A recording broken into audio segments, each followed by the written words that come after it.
bom dia. Em primeiro lugar, sejam todos bem-vindos ao que é o webinar das principais tendências no setor da saúde digital. Esta sessão durará cerca de 1 hora e pretendemos explorar e debater as principais tendências no setor da saúde digital. Cumprimento e apresento aqui os convidados, os intervenientes desta nossa conversa. O Nelson Cardoso, New Business Development Coordinator da Fraunhofer Portugal. Carlos Catalão, Diretor de Inovação da Roche Diagnósticos Portugal. E Jorge, Diretor de Comunicação e Marketing do Hospital São João. Durante esta sessão, vamos, portanto, abordar alguns temas que se perspectivam como principais, como as principais tendências no setor da saúde digital e também perceber aqui a visão dos nossos convidados sobre os benefícios e desafios destas novas tecnologias.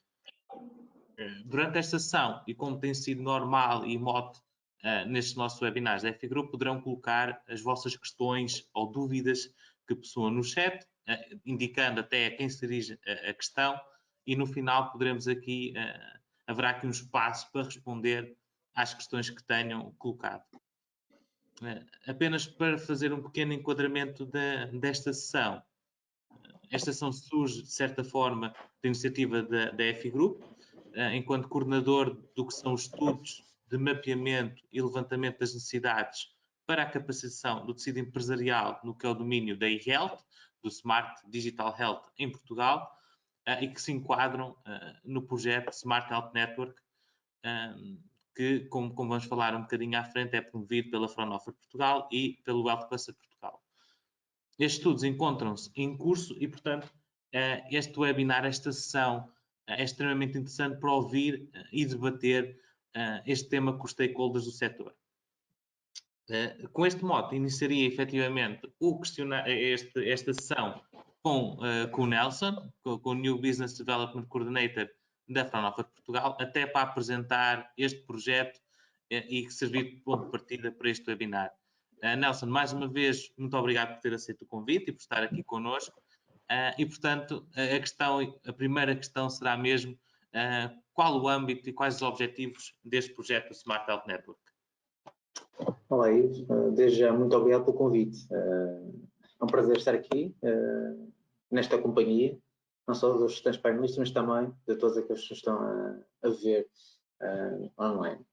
Portanto, pegando as palavras do Ivo e falando aqui um bocadinho do Smart Health Network e do que é que nos levou a propor este projeto, liderado pelo Health Cluster Portugal e financiado pelo Programa Norte 2020, para referenciar, este projeto tem como objetivo, no fundo, a dinamização, a personalização das ações de capacitação e colaboração dos stakeholders a nível nacional que estão ou que têm atividade nos domínios de tecnologias médicas e saúde digital. Ou seja, o que nós queremos, no fundo, é robustecer, na medida do possível, obviamente,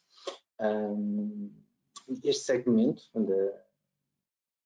da cadeia de valor, ou seja, todas as entidades envolvidas, aliás, todo o segmento da cadeia de valor, todas as entidades envolvidas nesta cadeia de valor, a nível regional e também nacional, idealmente, embora este projeto tenha foco regional, nós obviamente não fecharemos portas e o nosso objetivo é ter o máximo de abrangência possível com o mesmo. Ou seja, tudo isto com foco no aumento da competitividade deste tecido empresarial. Uma das nossas preocupações com este projeto foi efetivamente tentar fortalecer o alinhamento destas entidades com as tendências do mercado e, sobretudo, com a regulamentação aplicável nos diferentes mercados. Ou seja, a regulamentação é um tema sensível quando estamos a falar de medical devices, como todos os presentes saberão. Por isso, é algo que nos é muito querido, é algo que nos é muito próximo e está ligado às nossas atividades core, digamos assim, da Fraunhofer IPOS. Depois falarei mais à frente. Por isso, estamos a reforçar também a nossa atenção e, no fundo, o nosso contributo, o nosso apoio às entidades nesta vertente do seu trabalho, ou seja, da certificação e posterior comercialização das soluções.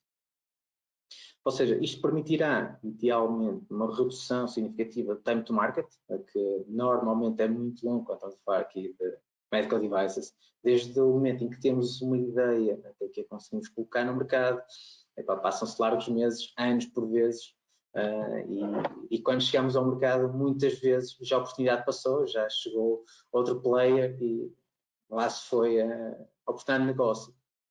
Pronto, adiante, como é que nós, juntamente com a Alcoça Portugal, obviamente, pensamos fazer isto, ou seja, temos aqui, como o Ivo já foi falando, temos aqui um conjunto de estudos que vão ser feitos durante o projeto, ou seja, estudos para avaliação ou levantamento das necessidades, capacitação e qualificação dos recursos humanos, neste contexto, ou seja, deste ciclo empresarial, também o mapeamento deste segmento a nível nacional, porque o que temos vindo a notar e vamos continuar a notar tendencialmente um aumento dos players existentes e uma maior diversificação destes players, ou seja, queremos mapeá-los de forma também a potenciar sinergias, ou seja, não só mapeá-los, mas depois idealmente criar pontos e perceber aqui de que forma que podemos alinhar este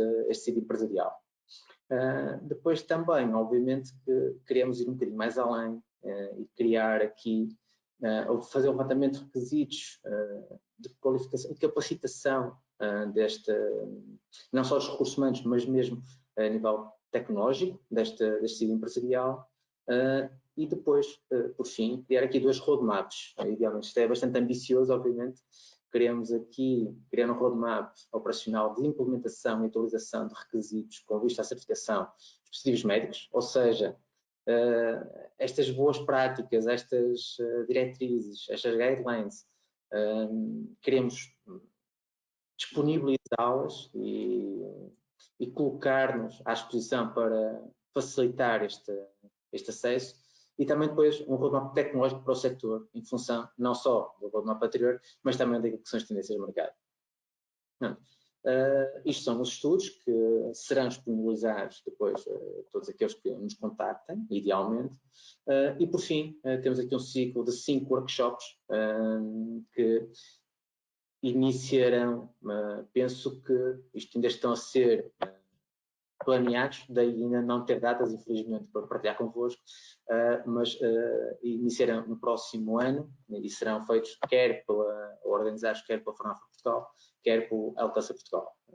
O primeiro dos quais, aliás, já ocorreu, que foi a sessão inicial do próprio projeto, e a próxima será, penso eu, se a memória me falha, dedicada à propriedade intelectual aplicada a algoritmos, ou seja, começando aqui um bocadinho no que é o desenvolvimento de algoritmia de software para medical devices e smart health, e no fundo dando aqui uma perspectiva do que é proteger este conhecimento. Este é o objetivo, pelo menos deste primeiro workshop. E como isto vou-me calar acerca do Smart Health, mas penso que era importante, efetivamente, perceber a abrangência do trabalho que estamos a ambicionar fazer, pelo menos. Sim, e aproveito também que o mote que o Nelson deu até relativamente aos estudos que estão a ser feitos, no sentido em que neste momento está a decorrer um questionário para o setor, que é para mapearmos e termos a noção das necessidades do setor com mais detalhe em Portugal. Já se encontra aqui no chat para aqueles que estiverem agora a ver e se ainda não responderam para poderem responder. Estamos a fazer divulgação junto a todo o setor. Quanto maior respostas, quanto maior detalhe derem nas respostas, será melhor até para estes estudos e ajudar a fazer os roadmaps. Isso será essencial para conseguirmos este roadmap no âmbito do projeto. Passando então aqui um bocadinho à frente do que é este projeto em si, mas a Fraunhofer Portugal tem um foco, neste caso a Fraunhofer Aicos, como o Nelson estava a dizer, em Portugal, tem como foco coordenar esforços naquilo que são com diferentes parceiros, okay, em termos de soluções tecnológicas, efetivamente para facilitar o que são o acesso às TIC, às tecnologias de informação e comunicação. Sendo que vocês, desta forma, também são stakeholder no setor, também são participantes nesse setor. Como é que vem o futuro da saúde digital em Portugal? Seremos nós inovadores e fabricantes neste domínio no futuro, ou seremos mais utilizadores finais do que é a tecnologia que está, obviamente, a ser desenvolvida a nível internacional? Certo, a pergunta é muito boa. A resposta não é fácil, mas obviamente que isto é a nossa perspectiva, a minha perspectiva também. Mas sim, em primeiro lugar, efetivamente, focando só na primeira parte, que é a Fraunhofer ICOS, ou seja, a Fraunhofer divide-se, Fraunhofer Portugal, associação, divide-se aqui em dois centros de investigação. O ICOS, que é o Centro de Investigação para Soluções de Comunicação e Informação Assistiva, que é aquela que efetivamente está ligada a este domínio da saúde, e mais recentemente temos agora um novo centro dedicado à agricultura, inteligente e gestão de água, que não é para aqui chamada, mas só para percebermos aqui o porquê de estar a salientar o ICOS especificamente, e não a Fraunhofer Portugal como um todo. E realmente, como eu estava a dizer, nós somos stakeholders sim, não somos players de mercado, ou seja, nós não comercializamos tecnologia, não é esse o nosso foco. O nosso foco é efetivamente desenvolver soluções para os nossos parceiros, para os nossos clientes, que têm dores específicas, têm necessidades específicas e recorrem a nós para, apoiando-se no fundo no conhecimento que temos, que já começa a ser significativo, fazer desenvolvimento, ou seja, fazer quase a tradução do conhecimento que há nas universidades para colocar no mundo real. E essa é a nossa missão, efetivamente. E se calhar, começo por dizer que, no fundo, nós temos três grupos de trabalho, três áreas, que nos ajudam bastante a isto, porque, no fundo, é fácil perceber aquilo do nosso fluxo de trabalho, ou seja, nós temos o nosso grupo de HCD, ou Design Centrado no Utilizador, no fundo, que foca em tudo o que é a interação humana com o meio, com a tecnologia. Depois temos aqui os sistemas ciberfísicos, ou seja, aquela parte de componentes que vai adquirir dados e vai comunicar esses dados para alguns, para permitir depois a armazenação, o armazenamento ou trabalhar desses dados, e por fim também uma equipa, uma área de inteligência artificial. Ou seja, nós temos aqui quase a capacidade de desenvolvimento A a Z, ou seja, dentro de portas, felizmente, e conseguimos ter aqui a capacidade de acompanhar diferentes desafios de diferentes empresas em diferentes momentos de vida do desenvolvimento das soluções. Ou seja, temos esta perspectiva holística e nos permite efetivamente perceber em que ponto é que estamos, pelo menos olhando para algumas das empresas. E respondendo diretamente à pergunta, achamos que efetivamente existe um enorme potencial no futuro da saúde e das soluções, desenvolvimento de soluções para o domínio da saúde em Portugal. Ou seja, desde logo temos um tecido empresarial que se tem adaptado rapidamente a diferentes requisitos impostos, mesmo em tempos de pandemia, ou seja, tivemos vários exemplos, mesmo noticiados pela imprensa, a dar conta que efetivamente temos um tecido empresarial capaz de responder, apesar das muitas limitações que temos, e sabemos que as temos, mas estamos prontos e a nossa cultura ajuda-nos a responder facilmente a solicitações novas que surgem todos os dias. Depois existe efetivamente um grau de inovação muito elevado ao nível das soluções propostas, ou seja, nós estamos a concorrer, às vezes temos aqui pequenos spin-offs, a concorrer tecnologicamente com empresas enormes. Eu recentemente estive à conversa com uma empresa, faço a publicidade, penso que posso partilhar o nome, que é iLove. Convido-vos a ver um bocadinho o que é iLove, uma startup, um spin-off bastante recente, mas a solução deles é engraçadíssima, ou seja, a nível tecnológico estamos mesmo muito avançados, mesmo as empresas mais pequenas começam a chamar a atenção de grandes players e de setores de mercado que normalmente não são fáceis de entrar. Mas, ou seja, somos perfeitamente capazes de trazer para cima da mesa novas soluções e ser competitivos. Pronto, além disso, estamos também a acompanhar aquilo que é tendência mundial, tendência europeia também, se calhar começando pela europeia, porque o mundial será demasiado abrangente, ou seja, que é o switch do acompanhamento não da doença, mas sim da saúde. Ou seja, queremos monitorizar a saúde dos pacientes, dos cidadãos e não simplesmente acompanhar a doença. Além disso, em Portugal também há aqui um cenário que é bastante propício a que lancemos inovação e façamos inovação, que é também os pedidos provisórios de patente. Ou seja, há aqui depois esta camada de proteção, ou seja, podemos desenvolver soluções. Temos aqui um regime especial em Portugal que não acontece noutros países, que nos permite ter aqui um ano em que estamos protegidos, podemos levar a tecnologia para o mercado e testá-la e validá-la em cenário real. O que em Portugal é bom, porque o facto de sermos pequenos ajuda bastante a conhecer vários stakeholders e testar a tecnologia em ambiente real. Por isso, acho que temos efetivamente os condimentos todos para sermos competitivos. Saibamos nós agora potenciar o suficiente essa capacidade que temos. E aproveitando aqui também, Nelson, esse exemplo que deu, este exemplo específico da iLof, que, salvo erro, é aqui relativamente uma questão de, não poderá ser ou não diagnóstico, mas será aqui uma questão de fibra óptica, aplicação de fibra óptica, àquilo que são a detecção ou de marcadores moleculares, ou aqui dependerá muito de qual será a aplicação. E pegando nesse mote, até para perceber aqui um bocadinho qual é que é a opinião do Nelson, e neste caso da Franoficos, mas para ter aqui uma noção, se acham que este aumento no que estão nas tecnologias de comunicação, se vai, porque há duas grandes formas em termos de e-health, isto é, se vai aproximar aos clientes, por exemplo, em termos de telemedicina, ou por outro lado, sofrerá mais avanços em termos de diagnóstico, em termos de correlações e de medicina personalizada. Obviamente é uma questão que não há uma resposta correta, mas eventualmente qual é que acha que será, nestes dois campos, aquele que terá maior avanço em Portugal, ou que temos aqui uma maior potencialidade? Os dois, poderá ser os dois, claro. Eu penso que os dois. Eu se calhar, correndo o risco de desvirtuar se calhar um bocadinho a pergunta, acho que eles não são mutuamente exclusivos, ou seja, eles são sobreponíveis muito facilmente.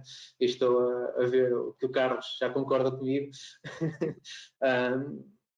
Mas a questão é, o aumento das tecnologias de comunicação é o que vão permitir diretamente, vão nos dar aqui mais soluções, ou mais capacidade de monitorizar, seja o que for, ou seja, vamos dar a capacidade de adquirir mais dados, mais rapidamente e tratá-los ainda mais rapidamente. Ou seja, isso aliado à crescente receptividade dos cidadãos para estas novas tecnologias, vai propiciar aqui uma aproximação gradual e contínua destes mundos, ou seja, vamos ser capazes de interagir cada vez mais ou seja, haver uma interação direta, ou mais direta ainda, entre pacientes e cuidadores, ou unidades de tratamento, ou unidades de saúde, se assim quisermos, e facilitará esta comunicação. Contudo, há aqui desafios que temos que ter em conta, desde logo a privacidade, ou seja, maior quantidade de dados a passar, temos RGPDs que temos que gerir e temos que estar muito atentos a eles, são muito, muito importante e não vou alongar sobre isso porque efetivamente é uma questão que está na ordem do dia. Depois a segurança dos sistemas, ou seja, a cibersegurança, que é uma questão crescente também. E depois temos aqui algo que começa a ver e cada vez vai ser mais um tema. Isto é um desafio, ou seja, aliás, há dois desafios. Um, desde logo, é a certificação de dispositivos médicos, né, como há pouco estava a falar, que à medida que vão surgindo novas soluções, isto vai ser uma questão, mas depois é a conectividade destes sistemas, ou seja, o acesso a dados de diferentes fontes, ou seja, cada sistema, cada clínica, cada hospital muitas vezes tem os seus protocolos, tem a sua forma de trabalhar, tem os seus sistemas integrados e a integração de todos esses sistemas debaixo de um só chapéu não é fácil. Ou seja, há aqui um trade-off engraçado que tem que ser feito, por isso eu peço desculpa, e você que não respondi diretamente à pergunta, não era fácil, pode ser que o Carlos ou o Jorge também tenha uma pergunta mais fácil para dar, do meu ponto de vista não é fácil, efetivamente. Sim, não, também não acho que fosse uma resposta fácil de dar, até que existe, lá está, é uma área bastante abrangente e que pode ir em diferentes caminhos e traz diferentes desafios, obviamente. Aproveito para lembrar que se tiver alguma questão podem fazer no chat aqui para a nossa sessão, e aproveito para passar agora aqui para o Carlos, que é o diretor de inovação da Roche Diagnostics Portugal, e portanto estamos aqui a falar no que são os diagnósticos, como o nome indica, são especialistas em diagnóstico. E aproveitando esta última questão também que fiz ao Nelson, eventualmente qual será aqui o impacto da evolução da tecnologia na saúde digital inteligente, no diagnóstico, na comunicação também com os pacientes, neste caso? Por exemplo, acha que vamos evoluir num caminho mais preditivo relativamente àquilo que existe, ou um caminho mais personalizado em termos de medicina? Deixo aqui aberto, caso também, imagino que não seja uma questão muito fácil, não sei, diga-me, Carlos. E muito bem-vindo, muito obrigado por ter aceito o convite. Muito obrigado. Antes de mais, cumprimentar os meus colegas de painel, Nelson Cardoso, o Jorge e também o Ivo Paiva e a F Iniciativas, pela iniciativa e pelo gentil convite para estar convosco hoje para conversarmos sobre este assunto que eu acho que é super relevante na altura, na fase em que nos encontramos até no próprio país. A minha resposta imediata à sua pergunta é claro que sim. Porquê? A alternativa ao diagnóstico mais preditivo e à medicina personalizada ou precisão é simplesmente demasiado oneroso para a sociedade e para os sistemas de saúde. Então, nós não temos simplesmente outra hipótese. E é também por isso que uma companhia como a Roche se transformou, fez a transição de uma companhia farmacêutica para aquilo que nós chamamos, e desculpem-me o estrangeirismo, uma Full Integrated Healthcare Company, em que temos uma área de saúde digital integrada na nossa divisão de diagnóstico e a suportar a divisão farmacêutica. No fundo, dizer-vos também que esta área digital, este mundo digital, também não é novidade para nós. Porque se alguém visitar, eu não sei se alguém que nos acompanha neste fórum, alguma vez tive a oportunidade de visitar um laboratório clínico, mas se puderem fazer, vão perceber o misto de robótica, de tecnologias de informação que neste momento gerem aquele mundo do laboratório clínico. E para que isto possa ser uma realidade, Roche e as empresas da área dos diagnósticos têm equipas dedicadas às tecnologias de informação, gestão de workflow e consultoria de processos para ajudar a implementar e a manter esta verdadeira fábrica de diagnósticos a funcionar. Por isso, eu diria que a Roche já, nessa perspectiva, é uma companhia digital há muitos anos. Mas a questão é, porque é que nós, como companhia, estamos a acelerar então esta transição digital? Primeiro de tudo, porque nós temos uma ambição forte para os próximos 10 anos, que é a ambição de trazer o dobro da inovação, o dobro dos benefícios que essa inovação pode trazer para os doentes, a metade do custo para a sociedade. Isto não é fácil, isto é uma grande ambição. E para deixar de ser uma ambição e poder ser algo concreto, temos de ter aqui um caminho muito claro. Por um lado, isto passa por aumentar o investimento em investigação e desenvolvimento, mas também tornar esta investigação e desenvolvimento mais inteligente, mais smart.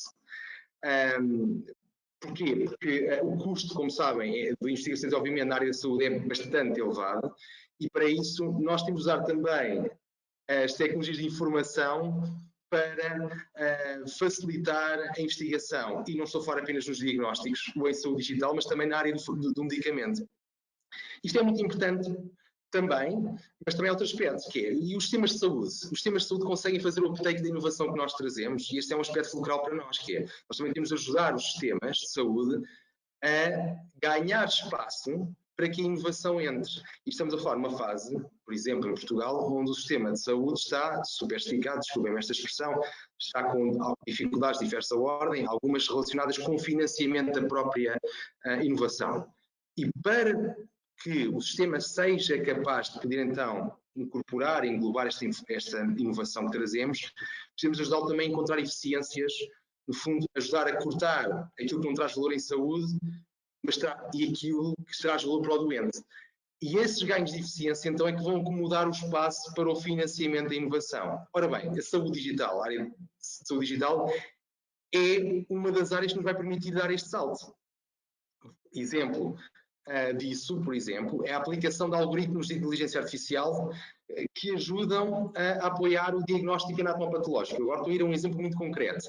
Um algoritmo que facilita a interpretação de padrões complexos de marcação celular e, por isso, melhora não só o tempo até ao diagnóstico, mas, sobretudo, a precisão do diagnóstico. E porquê é que isto é importante? É importante porque dessa interpretação vai sair a decisão terapêutica. Aquele doente é ou não é elegível para fazer um determinado medicamento inovador. Isto é importante, antes de mais, para o doente. O doente vai receber um medicamento que, em princípio, terá a maior probabilidade de o ajudar a tratar a sua doença. Para o profissional de saúde, porque a assertividade, a segurança com que está a dar um resultado também é melhor. E para o sistema de saúde, porque em vez de estar a investir em terapêuticas para todos, está a investir em terapêuticas que sabe que a priori terão maior probabilidade de resultar naqueles doentes. Isto é eficiência. E estamos aqui um exemplo de como essa eficiência é suportada por tecnologias digitais. Pegando naquele assunto há bocado, que o Nelson também respondeu sobre, afinal de contas, entre telemedicina e medicina personalizada, ou melhor, como é que as soluções de e-health o que é que se vai sobrepor? É a área de telemedicina ou é a área da medicina personalizada e das soluções digitais para a medicina personalizada? Eu quero dizer também, concordo que, quer dizer, uma não se vai sobrepor à outra, as duas são fundamentais. Eu queria dar aqui uma dica, que é, eu acho que na fase em que nos encontramos, o que é fundamental é nós encontrarmos uma via verde para a avaliação e comparticipação de tecnologias digitais na área da saúde. Isto é mesmo muito importante. Outros países, não temos de inventar a roda. Vejam só o que é que a Alemanha fez, o que é que a França fez, o que é que o Reino Unido está a fazer. Vias verdes. Porquê? Porque perceberam que, do ponto de vista de, vamos lá, ter patentes, de indústria, de apoio ao desenvolvimento de soluções até locais, esta é uma forma extraordinariamente importante de suportar as mesmas. E, portanto, o que nós não podemos ter é um ramo-ramo, desculpem a expressão, vamos lá, de forças de bloqueio para a introdução de tecnologias que são super relevantes. Portanto, eu acho que isto é um aporte importante e que acho que nós temos neste momento conhecimento para podermos fazer localmente e acho que nós temos de pensar e começar a discutir realmente essa via verde. Como é que esta via, e dar força e expressão a essa via verde. Aqui também, efetivamente, aqui uma via verde efetivamente não será, mas o estudo que está aqui a ser feito no âmbito do Smart Health Network é tentar até ajudar a capacitar as empresas para terem esta possibilidade de efetivamente avançarem com os seus produtos e com as suas tecnologias inovadoras o mais rapidamente para o mercado possível. Falou aqui algumas coisas muito interessantes, Carlos, até a questão da utilização de inteligência artificial. Neste caso seria de interpretação de marcadores moleculares ou celulares, portanto, será aqui de interpretação. E digam-me, da vossa parte, aqui realmente o Carlos abriu bastante o leque das possibilidades que podem ser deste setor. Da vossa parte, qual é que acham que será os desenvolvimentos que serão maiores nos próximos tempos, nos próximos, pode ser nos 5 anos, em termos de diagnóstico que envolvam as TIC? Qual é que acha que será este caminho neste momento mais focado, porque a abrangência realmente é muito grande para o setor. Verdade. E vamos ver uma multiplicidade de soluções a entrar. Eu, se calhar, dividia estas soluções em três grandes grupos. O primeiro grupo serão soluções que têm a ver com o diagnóstico propriamente dito. São, no fundo, soluções ou aplicações que melhoram a eficiência, por um lado, da operação laboratorial, ajudando a interpretar dados concretos e complexos. Vou dar um exemplo, ainda relacionado com medicina personalizada e de precisão. Hoje em dia temos sequenciação de nova geração a ser utilizada como tecnologia que faz a estratificação molecular dos doentes que têm cancro. São muitos dados complexos e quem trabalha com esta área sabe que tem de ter equipas de bioinformáticos para poder, vamos lá, dar resposta, ok? Conseguir traduzir aquela informação toda em algo que é acionável pelo clínico, para o doente. Ora bem, ter sistemas que ajudam a facilitar tudo isto, a constituir relatórios fáceis que digam ao clínico, numa página, isto foi o que foi encontrado, isto é o que está disponível. Isto é muito importante. Mas depois também temos outras situações. Por exemplo, nós estamos sentados em milhões de pontos de dados que são gerados todos os anos e que são importantes no início, no momento, quando são requisitados, quando são pedidos pelo médico, mas que muitas vezes depois ficam armazenados e mais ninguém lhes toca. E há um potencial enorme nesses pontos de dados. Vou dar aqui um exemplo muito concreto. Imaginem um algoritmo de inteligência artificial que pega, por exemplo, nos dados do hemograma, no histórico todo, olha para a idade, o doente, o género e devolve uma probabilidade de risco de cancro de cólon e reto. Vantagem, não tem que ter uma máquina, uma instalação complexa, não tem que ter uma máquina super cara, não é um biomarcador super caro, é simplesmente agarrar nos dados que existem e fazer aqui uma análise dessa base de dados. Esta solução já existe, só para terem uma ideia, uma pessoa que é assinalada por este algoritmo tem 39 vezes maior risco de ter cancro do cólon e reto e suas lesões precursoras do que uma pessoa que não é assinalada.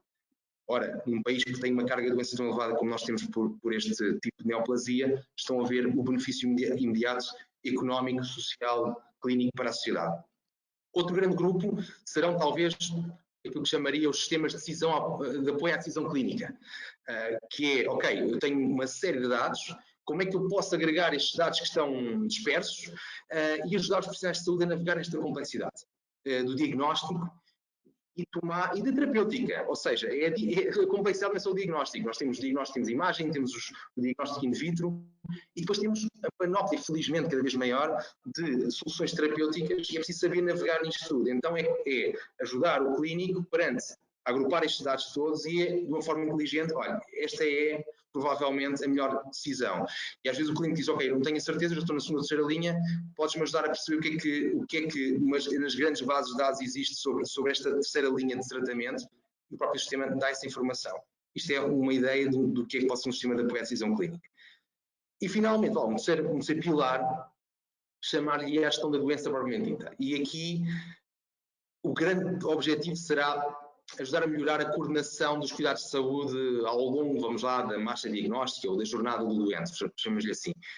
Agrega, filtra dados, captura dados objetivos de forma remota e permite melhorar os resultados clínicos. Um exemplo concreto também é uma aplicação, nós temos uma aplicação, vou chamar aqui o nome Floodlight, para smartphone, que no fundo gamifica a recolha de dados diária em doentes com esclerose múltipla para perceber qual é na realidade o estado de saúde do doente. Ou seja, isto permite o quê? Permite ao médico, em vez de ter apenas a informação que o doente lhe dá de forma oral nas consultas, de follow-up, permite ter um relatório que diz dia a dia como é que está realmente o doente. Se o doente estiver bem, o relatório vai mostrar isso. Se o doente estiver mal e tiver períodos de tempo que o doente nem tem bem consciência que está pior, isto vai indicar ao médico uma necessidade de ajuste da terapêutica. Eu acho que isto é uma forma muito concreta de medicina personalizada e da forma como as tecnologias de informação conseguem, de facto, fazer esse aporte e esse ajuste. Portanto, a medicina de precisão, a medicina personalizada, vai ser facilitada, sem sombra de dúvida, pelas tecnologias de informação. Sim, efetivamente, e lá está, e tudo o que é aqui o avanço das tecnologias é sem dúvida benéfico e vai trazer sem dúvida inovação ao que é o setor de saúde. Passando daqui, se calhar, do Carlos para o Jorge é aqui diretor de comunicação e de marketing do São João. Mais uma vez, obrigado por ter aceito o convite. Neste caso, o São João em si representa que será um dos utilizadores finais, o último elo da cadeia deste valor e que faz a comunicação com o que são os pacientes, que são os seus clientes, neste caso, e que também tem de gerir tudo aquilo que é a questão dos profissionais de saúde e a comunicação com os pacientes. E aqui a tecnologia não será só aplicada àquilo que são o diagnóstico, nem àquilo que são a predição, mas também à forma de comunicação que há com todos estes membros.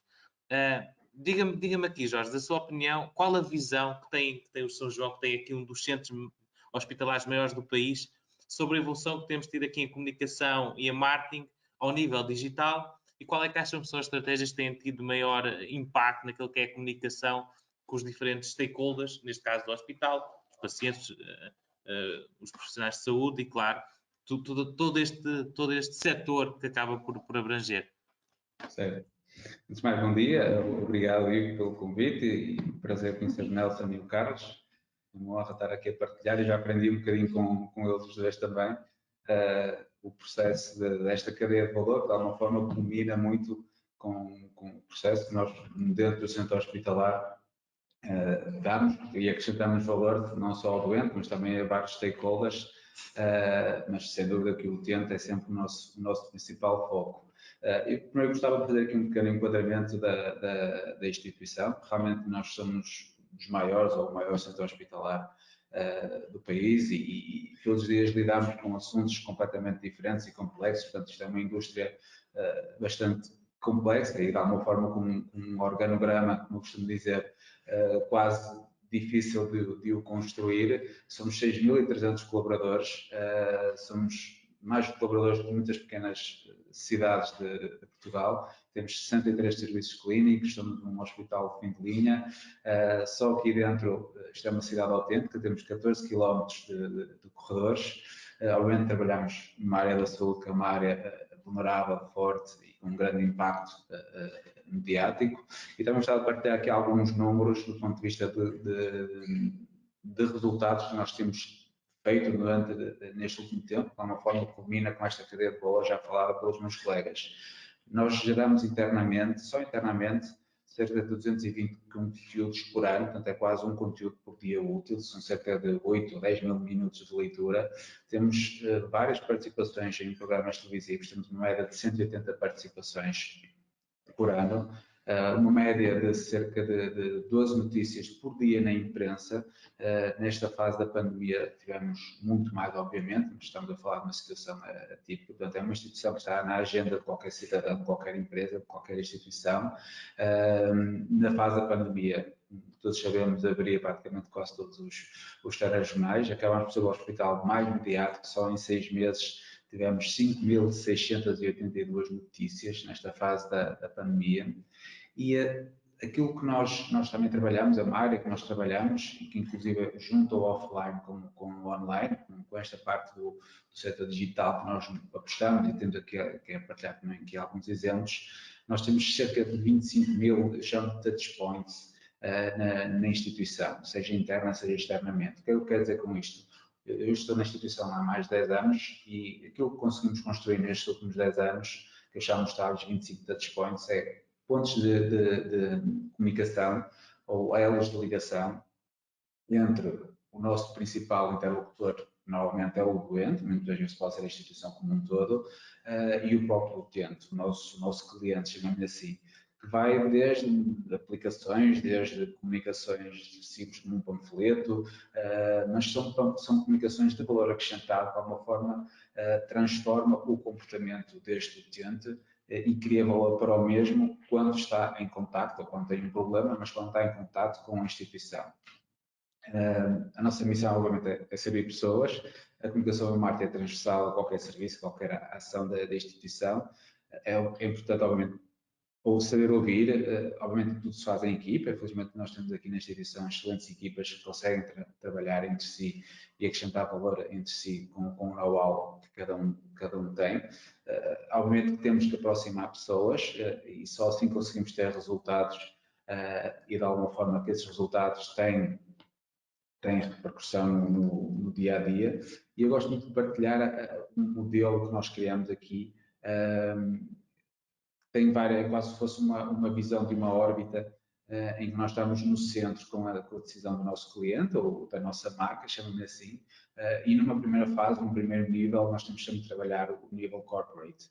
Portanto, se nós não transmitirmos a nossa missão, o nosso posicionamento, como é que a nossa marca tem que ser trabalhada nos seus vários níveis, dificilmente passamos para um nível seguinte, que é aquilo que eu chamo de produto ou serviço. Portanto, se nós não trabalharmos bem a nossa missão, a nossa marca, dificilmente vamos conseguir trabalhar e transparecer um serviço, seja ele um serviço de cardiologia, um produto ou uma inovação que nós temos. Num terceiro nível, se não vamos trabalhar estes 2 primeiros níveis bem, num terceiro nível que eu chamo a experiência do utilizador, portanto, se nós não trabalhamos estes 2 bem feitos, de uma forma dificilmente conseguimos trabalhar o terceiro nível, que é a tal experiência. E essa experiência pode-se traduzir, obviamente, muito mais e cada vez mais no digital. E num quarto nível temos aquilo que nós chamamos o Connecting Level. Portanto, trabalhamos estes 3 níveis e o nível do Connecting é quando nós conseguimos, de alguma forma, estes 3 níveis com sucesso e passamos ao Connecting Level. Depois temos um último nível que eu gosto muito de transparecer, que é aquele que eu chamo o Me Level, que é aquele nível que nós já perdemos o controle.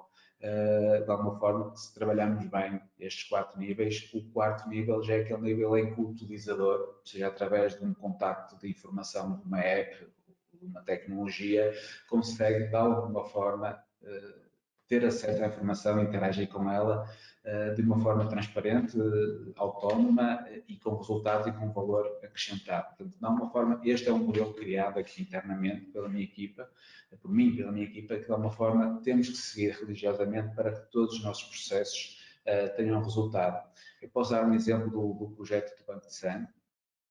Toda a gente sabe o que é um banco de sangue, o nosso serviço de imunoterapia. Nós temos grandes momentos, grandes fases em que temos quebras de dádivas, quebras de dadores, perdão, que depois se reflete, obviamente, na instituição, seja do ponto de vista das urgências, das cirurgias, de casos críticos ou casos mais complexos, e nós regularmente temos que entrar em contato com os nossos dadores. E temos, de alguma forma, transmitir para o exterior esta necessidade, a importância da mesma. Não é um processo simples, porque às vezes na pandemia foi um dos grandes desafios que nós tivemos, porque na pandemia primeiro as pessoas não podiam sair de casa, não é? Teoricamente, e depois tinham receio, aquelas que de alguma forma percebiam a importância de vir dar sangue, tinham receio de apanhar o vírus e de sair de casa e se deslocar a um espaço que era de alguma forma externo ao seu lar. E nós utilizamos aqui 2 grandes ferramentas totalmente digitais. Uma delas foi através da nossa app do dador, que já tínhamos e a dinamizamos de alguma forma para estar em contato permanente com o nosso dador. Depois tem alguns add-ons e algumas partes mais interessantes da própria app, de alguma forma criar elos de ligação com o próprio dador, desde quando o seu sangue é utilizado, recebe uma mensagem, uma push notification a informar que o sangue que o deu, que o doou, perdão, já está a ser utilizado em alerta. Temos aqui alguns carinhos, de alguma forma, que cria estes elos de ligação e focamos muito numa ferramenta que é transversal a qualquer um de nós, que é o Facebook, mas obviamente a tecnologia Facebook é uma coisa, outra coisa é o conteúdo e o engagement que nós criamos através desta ferramenta. E de alguma forma foi uma ferramenta vital para nós criarmos engagement, envolvermos, explicarmos a situação, explicarmos que o utente estava em segurança, que o dador estava em segurança, podia vir dar sangue e nós conseguimos de alguma forma inverter a situação numa época muito complexa, que foi a época da pandemia. Portanto, e aproveito, Jorge, exatamente falou aí num ponto muito interessante, que é na época da pandemia foi efetivamente aqui uma época que alterou significativamente aquilo que era expectável durante este período.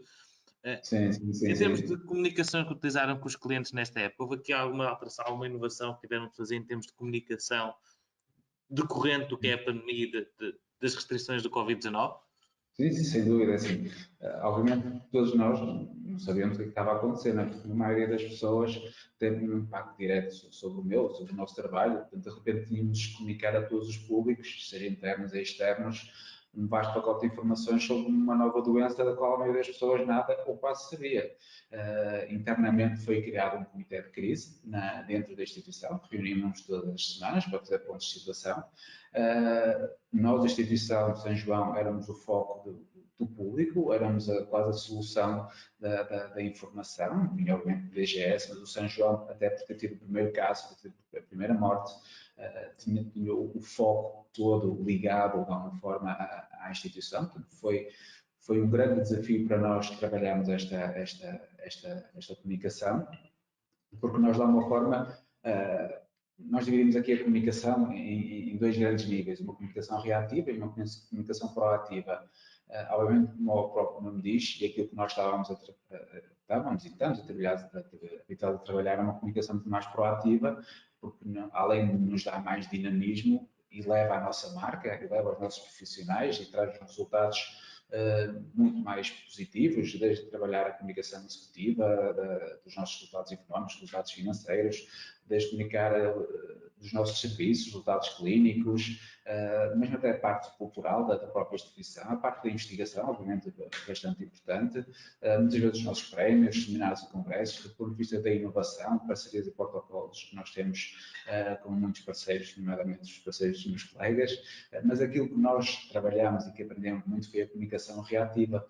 Nós aqui estávamos praticamente a reagir ao que estava a acontecer, porque para nós era tudo uma novidade. E o segredo, se é que se pode dizer assim, foi muito, cada vez mais nós tínhamos que antecipar a informação, tínhamos que estar sempre a antecipar a informação, tínhamos que gerir muitas ansiedades, seja do próprio trabalho da comunicação social, seja internamente, seja obviamente transmitir as mensagens corretas para os órgãos de comunicação social, para depois para o exterior passasse a informação o mais transparente, correta e segura possível. Portanto, a qualidade informativa era importante e a veracidade, obviamente, da informação. Nós teríamos que fazer.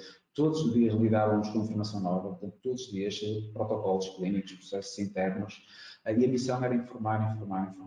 Nós fomos uma casa aberta do ponto de vista da informação e acho que esse foi o segredo, entre aspas, para nós nos sentirmos seguros, quer internamente, quer passar a segurança o melhor possível para o exterior. De uma forma que nós estamos a falar de pessoas, processos e conhecimento.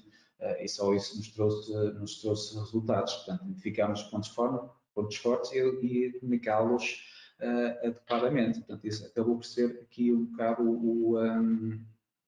o nosso segredo. Porque se nós olharmos um bocado para os nossos stakeholders, o utente está no centro da decisão, mas à volta do utente nós temos stakeholders que, de alguma forma, nós ao comunicamos para um parceiro, estamos a comunicar para outros tantos, seja para os nossos colaboradores, seja para os nossos acionistas, seja para os nossos parceiros, para os nossos reguladores, para os nossos fornecedores, para entidades gestoras, para os nossos financiadores, para os próprios grupos de pressão, associações de farmácias, associações da indústria, e obviamente toda a comunicação que nós fazemos e fazemos nesta parte típica da pandemia, tínhamos de uma forma de fazer aqui uma segmentação, mas ao mesmo tempo, quando não fazemos a segmentação, tínhamos de ter cuidados acrescidos para fazer uma comunicação que de alguma forma fosse explicativa o suficiente para que toda esta panóplia de stakeholders, para nós é obviamente importante. Claro. E aqui já agora, aproveitando também o mote daquilo que foi, aqui não será lições, mas a inovação, a necessidade que houve aqui em termos de pandemia, se houve aqui, ou se vai haver no futuro aqui novos avanços, novas inovações em termos de comunicação, e que, portanto, que projetos podem ser aqui implementados e que podem aqui aumentar no mundo digital aqui a comunicação com os diferentes stakeholders. Aqui queria a sua opinião, Jorge, sobre este tema. Sim, claro que sim. Aliás, antes de passar até para essa questão, na sequência desta pandemia, nós tivemos feito a mesma aprendizagem e nós estamos a terminar aqui dois projetos. Um deles é um projeto de literacia em saúde, que vamos depois transmitir em alguns canais digitais específicos para tal, que de alguma forma vamos, não digo diariamente, mas vamos semanalmente transmitir para o nosso utente, para o nosso utilizador, valor acrescentado do ponto de vista da literacia em saúde, consoante a patologia de cada um. E depois vou já agora responder à sua segunda questão. Nós temos a app do São João, que foi lançada este ano, em plena pandemia, e cada vez mais nós estamos a personalizar essa app para o nosso utente. E eu vou já explicar, mas também criamos outro projeto, que é o projeto São João Ciência, que de alguma forma a divulgação da produção científica do hospital com dois objetivos principais. Por um lado, tornar a informação inteiramente transparente para a sociedade em geral, para nós é importante, contribuir para a consolidação da confiança dos cidadãos da instituição e de uma forma mais ampla do próprio SNS. Em segundo lugar, o objetivo materializa o reconhecimento dos profissionais da instituição aos cidadãos que generosamente participam na investigação clínica e contribuem de uma forma indelével para o avanço das ciências biomédicas e para a melhoria continuada dos cuidados de saúde colocados ao dispor da sociedade. Mas como estava a dizer, um dos grandes projetos, podia aqui partilhar vários, se calhar até vou partilhar alguns se tivermos tempo, mas um dos grandes projetos que nós temos no digital, não tem grande ciência, mas é aquele que nós estamos de alguma forma a investir mais, é o do São João. E de alguma forma a própria app já tem aqui algumas características de bastante valor acrescentado para o nosso utente. Tem coisas tão simples que quem conhece a instituição e tem aqui uma consulta, além da complexidade de se perder aqui dentro, tem a complexidade de quando chega, onde é que se tem que deslocar, onde é que está o gabinete, onde é que está o piso, onde é que está o corredor. E agora, com a app, basta chegar à instituição e ela localiza o próprio espaço. Portanto, sem necessidade de se deslocar a nenhum guichê, nenhum gabinete, diz que chegou, recebe logo a mensagem a dizer onde é que se tem que deslocar, quantos metros faltam, se é à direita, se é à esquerda. Portanto, senta-se no próprio local e depois olha para o telemóvel e quando for chamado, aparece lá tipo, pronto, agora desloca-se ao gabinete X e estará lá o médico para o receber. Portanto, isto é uma mudança de paradigma bastante significativa para a instituição, acho que até para o próprio SNS.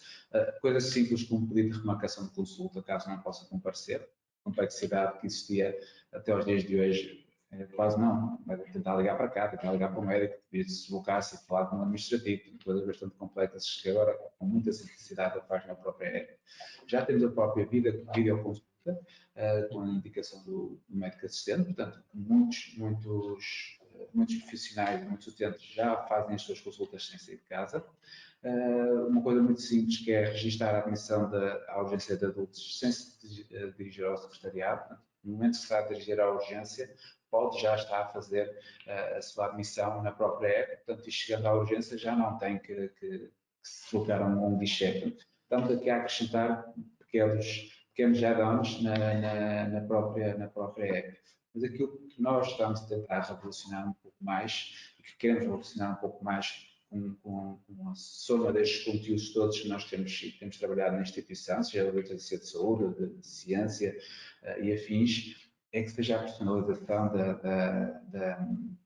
da informação para o utente específico. Portanto, o utente que tem a patologia A, B, ou que quer ter acesso a informação de saúde porque de alguma forma o precisa consoante, se calhar, a sua idade, tão simples quanto isso. A própria app, nós chamamos app porque, de alguma forma, é uma ferramenta que está no nosso bolso, como nós hoje dizemos, quer dizer, no telemóvel, já nem sei se é telemóvel, se é smartphone, se é app, se tem outro nome. Portanto, a informação que anda no nosso bolso. E o nosso objetivo é cada vez mais chegar a esta personalização para que o nosso cliente tenha no próprio bolso ou na palma da mão a informação necessária de uma forma precisa e que acrescenta valor e que minimiza o impacto de tempo, de deslocação ou se calhar às vezes o contacto de ter que vir a uma urgência, ou ter que deslocar ao médico e ter o resultado dessa informação no seu bolso, se é que se pode dizer assim. Diretamente consigo, não é? Que objetivos. Exatamente, tentar ter diretamente e personalizada a informação, neste caso para cada utente, através de uma app, claro que facilita a vida ao paciente e é muito mais personalizado. Eu aqui se calhar ia passar para uma ronda final, que ia pedir aqui um poder de síntese, que já estamos a chegar aqui ao tempo que tínhamos, e também queria ver se existe aqui alguma questão que possa ser interessante para todos. Portanto, aqui uma última questão, uma ronda final, 3 minutinhos de resposta para cada um, que é tentar perceber e lançar aqui o desafio, segundo a vossa experiência e também o posicionamento que cada um de vocês tem neste setor, nesta cadeia, como perspectiva a evolução destas tecnologias médicas inteligentes, porque desde a Fraunhofer que providencia soluções ao diagnóstico e depois à comunicação com o utente, como é que perspectivam a evolução nos próximos 5 anos, mais ou menos, e quais acham que serão as maiores dificuldades das empresas para vingar e dominar neste setor? Se calhar começo pela ordem que iniciámos, portanto, Nelson, se calhar começava por si, qual é que acha que será as maiores evoluções nos próximos 5 anos neste setor, nestas tecnologias? Ok, a pergunta é giríssima e podemos falar muito mais do que, do que 3 minutos cada um, de certeza. Dava para toda uma nova sessão acerca deste assunto. Mas penso que será muito à volta daquilo que temos estado a falar, ou seja, no fundo, estas tecnologias que estão a surgir, o foco vai ser efetivamente cada vez mais o aproximar o cidadão do cuidador, ou seja, quer o acompanhamento seja de doenças crónicas, seja para motivo de diagnóstico, seja uma aceleração do processo de entrada de uma unidade de saúde, como há pouco já estava a falar, ou seja, acho que vai ser sempre no sentido de aproximação. Obviamente que sempre também cuidando aqui a questão do apoio à decisão e pré-diagnóstico. O diagnóstico, não sei se chegaremos a esse ponto, porque há aqui questões de certificação e éticas que ainda têm de ser resolvidas, mas penso que será por aí, sem dúvida. Portanto, aqui a aposta do Nelson, se estivéssemos a apostar, seria a aproximação entre o cuidador e o paciente, e também aqui o apoio à decisão, correto? Carlos, diga-me você o que é que acha do vosso lado que os maiores avanços dos próximos 5 anos? Eu acho que os avanços vão ser galopantes, não tenho dúvidas disso, mas portanto, tenho aqui algumas certezas sobre algumas dificuldades. Portanto, eu para não repetir aquilo que o Nelson acabou de dizer. A primeira delas é regulamentar. É importantíssimo que o nosso país, mais uma vez o digo, tenha aqui uma via de avaliação do Software as Medical Device, nomeadamente, porque neste momento esse enquadramento não existe. E, portanto, nós não podemos querer fazer avançar a saúde digital se não estamos preparados para o mesmo. Portanto, não basta fazermos web summits, temos de ir à prática. A segunda tem a ver com aquilo que eu também já referi, que é o financiamento. Financiamento / comparticipação. Algumas destas tecnologias são de utilização hospitalar e em cima de dados que já existem.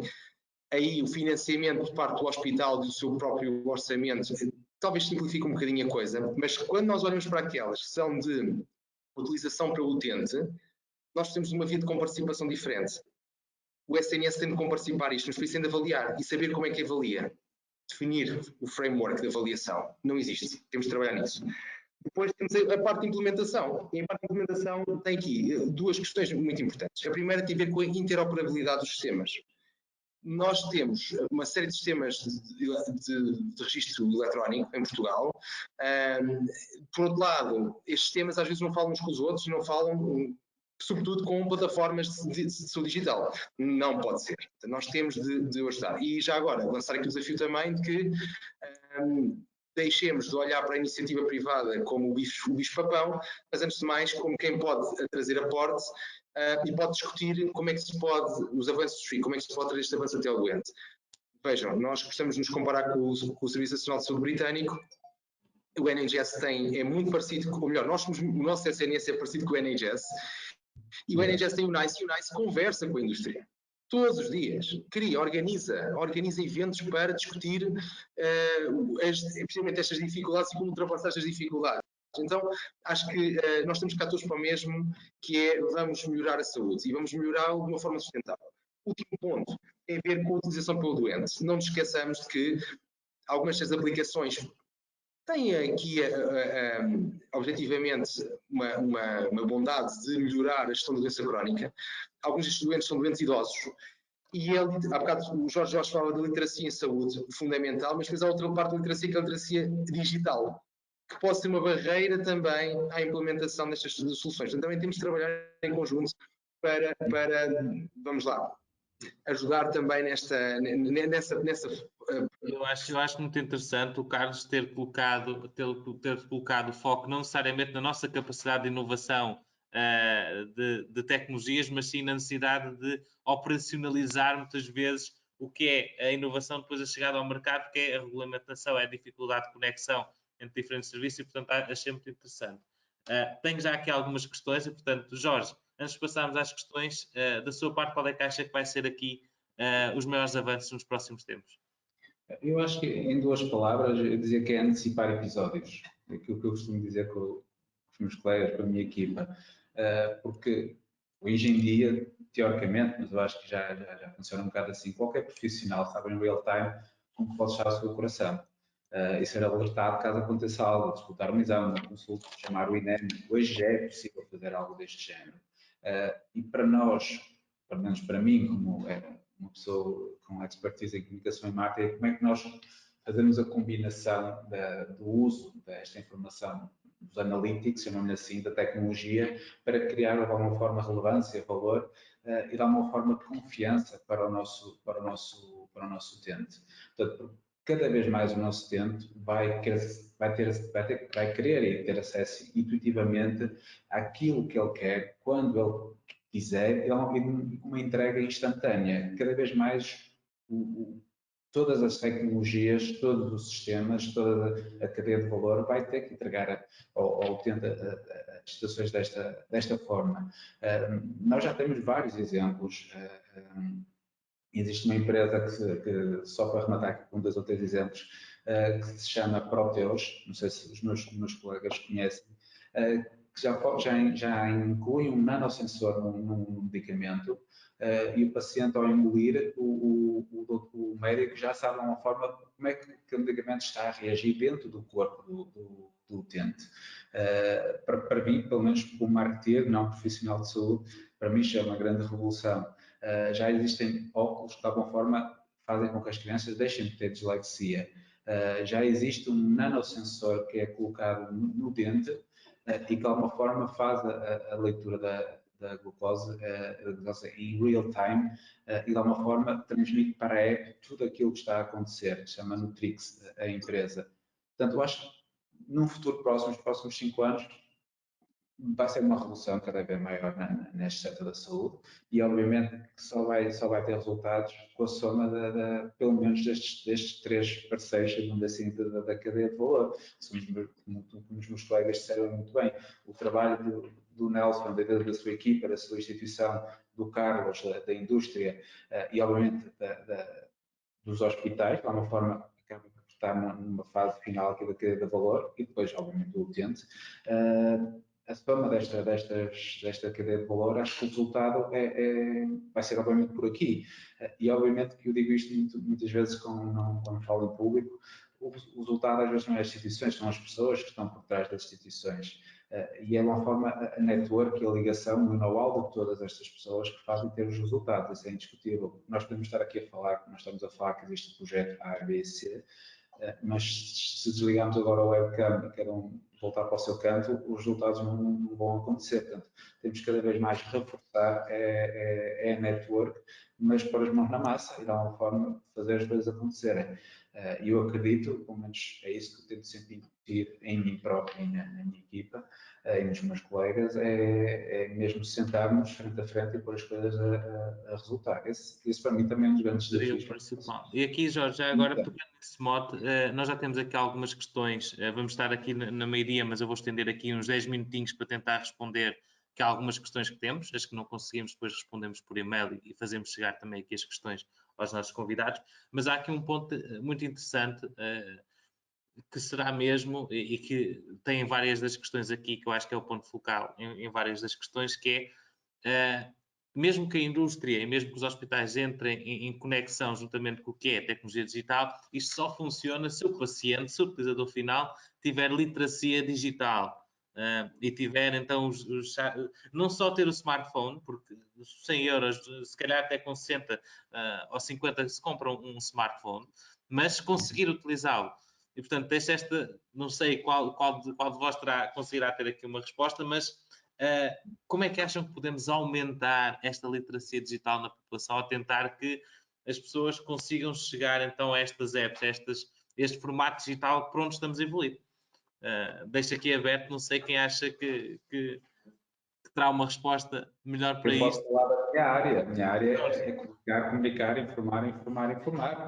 E de alguma forma, todos nós, independentemente da geração, quando somos confrontados com algo que desconhecemos, tentamos intuitivamente obter um resultado. Agora, se perguntar, as nossas avós vão com facilidade aceder a esta literacia em saúde?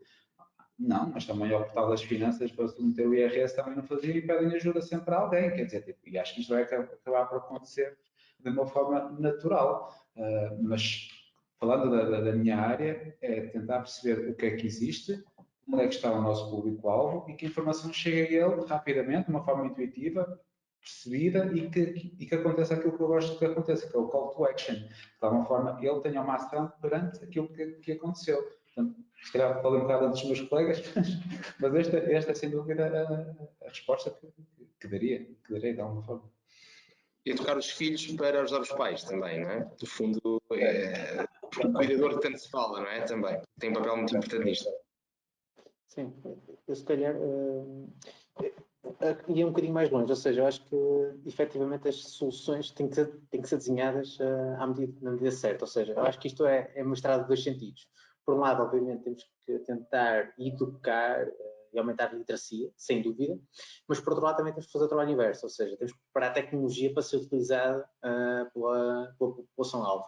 Nós no AIBS, nossa equipa de Human Centered Design, da HCD, o trabalho é focado especificamente nisso, ou seja, nós quando começamos a desenhar uma solução ou pensar numa solução, tentamos colocar no lado do utilizador final. Primeiro definir quem é o utilizador final, se é uma pessoa de 80 anos ou se é uma pessoa de 50 anos, é completamente diferente. Se tem alguma patologia específica também vai influenciar.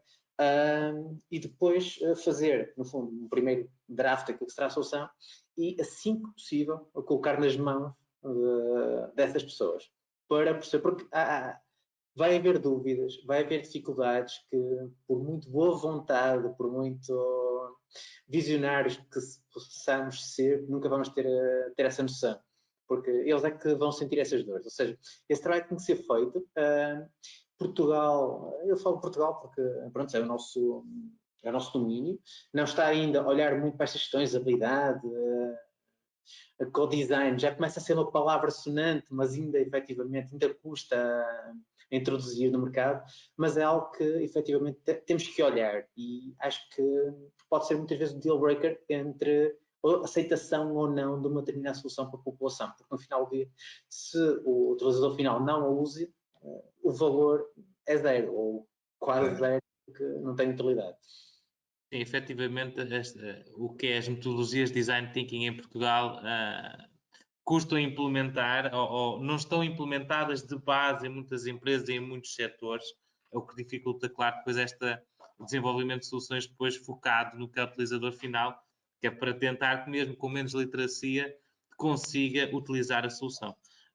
Porque muitas destas tecnologias são tão avançadas, por assim dizer, em termos de algoritmo preditivo, o utilizador final pode não perceber como é que o algoritmo funciona, mas se calhar consegue perceber quais seriam depois a medicação e mais ou menos como é que se chegou a esse resultado. E aproveitando nesta fase de tecnologias mais avançadas, houve aqui uma questão também interessante relativamente ao uso de realidade aumentada naquilo que são questões de diagnóstico, por exemplo. Acham que este evoluir das tecnologias, neste caso de realidade aumentada ou de outro tipo de tecnologias de diagnóstico preditivo ou diagnóstico à distância, pode diminuir a ida das pessoas, por exemplo, às urgências? Porque é um problema que nós temos em Portugal, é um problema real. As pessoas vão às urgências com muita facilidade, é normalmente o go-to para resolver um problema. Acham que conseguimos, de alguma forma, com tecnologias mais avançadas, resolver este problema ou será um problema mais cultural do que propriamente tecnológico? Deixo também aberto ao painel. Se calhar posso começar e depois deixar completo. Não é uma questão fácil, gosto da questão por não ser fácil, mas acho que cai naquele saco que falámos há pouco, ou seja, no fundo para termos uma solução tão avançada como realidade aumentada, para prestação de qualquer serviço à distância, seja o que for, ao paciente, ao cidadão, essa solução vai ter que ser certificada. E não estamos aí ainda, eu acho, ou seja, já aparecem algumas soluções, aliás, não estamos aí. Esses sistemas têm que ser sempre supervisionados de alguma forma e temos que arranjar aqui forma de os auditar continuamente, porque lá está, o problema é que quando estamos a falar do sistema de realidade aumentada, estamos a acrescentar alguma coisa ao que estamos a ver. Ou seja, temos uma imagem e temos alguma coisa a correr atrás que nos vai dizer o que estamos a ver é isto, ou o que devemos estar a ver é aquilo, e aí começa o problema, porque temos de confiar totalmente naquilo que o sistema nos está a dizer. Ou seja, e cai, lá está, no problema aqui da certificação e não é de fácil resolução, mas aí se calhar, não sei se possivelmente o Carlos terá aqui uma opinião ainda mais conhecedora que a minha. Eu acho que a questão é super pertinente e a resposta é muito complexa. Não é só a necessidade de existirem tecnologias, é como é que nós as aplicamos e como é que o sistema, mais uma vez, se organiza em torno das mesmas. Ou seja, em torno do doente, antes de mais, e de forma a aplicar essas tecnologias da forma mais coerente e com maiores ganhos em saúde. E o sistema simplesmente, neste momento, está organizado de outra forma. O sistema não está organizado desta forma. Não está preparado para isso. É um sistema que ainda privilegia o volume em detrimento do valor, e não avalia corretamente o valor. É um sistema que está virado para o tratamento da doença e não para a manutenção da saúde. É um sistema que privilegia o financiamento hospitalar e fala muito nos cuidados primários, mas na prática, e vai dando alguns sinais que isso é importante, naturalmente, não estou a dizer que nem tudo está mal, naturalmente, né? mas está lento. Portanto, essa descentralização de cuidados é lenta. Veja-se o seguinte, existem linhas de financiamento para a saúde digital em Portugal, por exemplo, na área da telemedicina, e em particular da telemonitorização de cuidados, que não são aplicados. Não se conseguem aplicar, o dinheiro está lá, não se consegue aplicar. Vejam, portanto, isto é um exemplo muito, muito claro disto. Portanto, se me perguntam que temos espaço para crescer e para melhorar muitíssimo, e vamos fazê-lo, com certeza, não tenho dúvidas disso. Temos de ser mais proativos também, nesse sentido. Todos os agentes têm de trabalhar nessa base. Sim, aqui aproveito também agora para passar ao Jorge para fechar, juntar aqui uma última questão, que se junta a esta, se calhar, que será a mesma vossa aplicação do Hospital de São João, que serve para a comunicação com o doente, com o paciente, e que pode reduzir também aqui eventualmente idas, sabendo que o paciente também tendo um acompanhamento mais direto, mais direcionado. Diga-me também se essa aplicação está prevista só para o São João, se é previsto que se alargue, ou se é uma aplicação vossa, ou se é previsto que se alargue ao Sistema Nacional de Saúde ou outros hospitais. É uma aplicação nossa, mas eu sei que já está também por outros hospitais. Agora, uma coisa é a arquitetura base, chamamos-lhe assim, da aplicação. Depois é os extras, chamamos-lhe assim, que cada um de nós vai querer ter adaptado a cada realidade que nós vamos trabalhando. Obviamente que nós começamos com a versão standard, que é acesso às consultas, acesso ao historial, pagamento de taxas moderadoras. Portanto, ela tem as funcionalidades básicas, que eu nem sequer falei delas, porque acho que era quase redundante. Isso acaba por ser semelhante, se calhar, a que os outros hospitais estão a adotar. Aquilo que nós estamos a fazer é caminhar cada vez mais para a personalização. Esse é o desafio. E é um desafio que nós vamos ter sempre. Portanto, não é uma coisa que nós dizemos, ok, o próximo passo é a personalização, tipo, daqui a 3 meses está concluído. Não. Esse é o objetivo. E é esse um dos grandes passos que nós o queremos fazer. Agora, como digo, tipo, nós temos nomenclaturas, chamamos de smartphones, chamamos de app, mas eu prefiro dizer que é informação que nós temos na palma da mão, ou temos no bolso, ou o que seja, independentemente da idade, da patologia, da geração, do caminho que nós queremos percorrer, se estamos com um problema ou não. Eu acho que o importante é nós termos acesso à informação de uma forma imediata, intuitiva, e que está sempre acessível, portanto, está sempre na nossa palma da mão. Este é o princípio conceptual. E é aquilo que nós trabalhamos aqui em back-office com as nossas equipas e com os nossos parceiros para caminharmos para esse resultado. E tentar que o paciente no final tenha sempre a informação mais atualizada possível e que permita aqui aproveitar ao máximo que são as tecnologias digitais. Já passámos aqui do tempo originalmente planeado. Qualquer questão que tenham feito que eu não tenha aqui tido tempo para abordar, depois responderemos por e-mail. mas aproveito, por um lado, lembrar aqui o questionário que está atualmente aberto para responderem relativamente aqui ao que é o setor de health em Portugal, de Smart e Digital Health, que também está no chat o link do questionário e, claro, está nas nossas plataformas digitais para poderem responder. E agradeço, antes de terminar a sessão e terminando desta forma, agradeço a presença e participação de todos.